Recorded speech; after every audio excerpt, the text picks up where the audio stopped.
নমস্কার, বাংলার মুখ চ্যানেলে আপনাকে স্বাগত জানাই। আজ শোনাব উত্তম কুমারের পরিবারের অজানা কাহিনী। দাদু ছিলেন মহানায়ক। বাবা গৌতম চট্টোপাধ্যায় অভিনয় জগতে আসেননি, অথচ রক্তকে তো অস্বীকার করা যায় না। ঠাকুরদাদের লিনিয়েজ অক্ষুণ্ণ রেখে গৌরব এলেন ছবির দুনিয়ায়।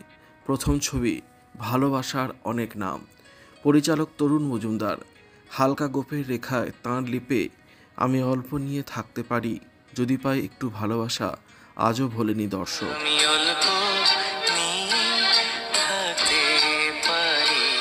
রাজার ছেলে রাজা হবে, ডাক্তারের ছেলে ডাক্তার, এই ট্রেন্ডের গালভরা নাম নেপোটিজম, অর্থাৎ স্বজন পোষণ। অনেকেই ভাবতে পারেন সেই নেপোটিজমের ফসল বোধহয় গৌরব চট্টোপাধ্যায়। এও ভাবতে পারেন সোনার চামচ মুখে নিয়ে যার জন্ম, তার আবার স্ট্রাগল কিসের। কিন্তু ছেলেবেলাটা খুব একটা মসৃণ ছিল না গৌরবের। 2005 সালে মারা যান গৌতম চট্টোপাধ্যায়। তিনি অভিনয় জগতে আসেননি।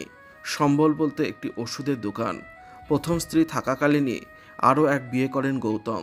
2 স্ত্রী 3 ছেলে মেয়ে নিয়ে যখন কার্যত নাজেহাল অবস্থা, তার ঠিক এমনই সময়ে মৃত্যু হয়।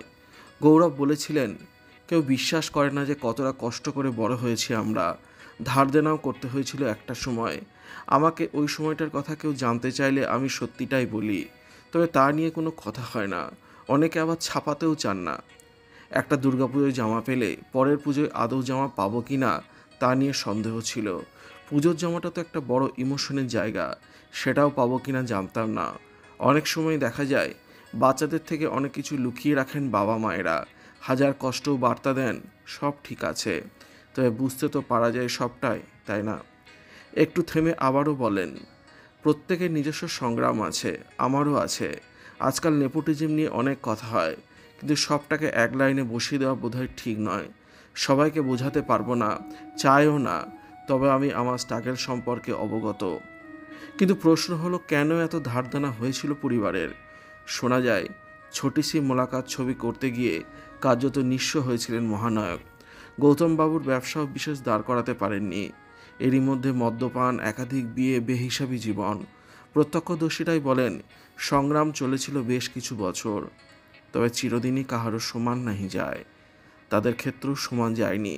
ঘুরে দাঁড়িয়েছেন গৌরব, ঘুরে দাঁড়িয়েছে গোটা পরিবারই।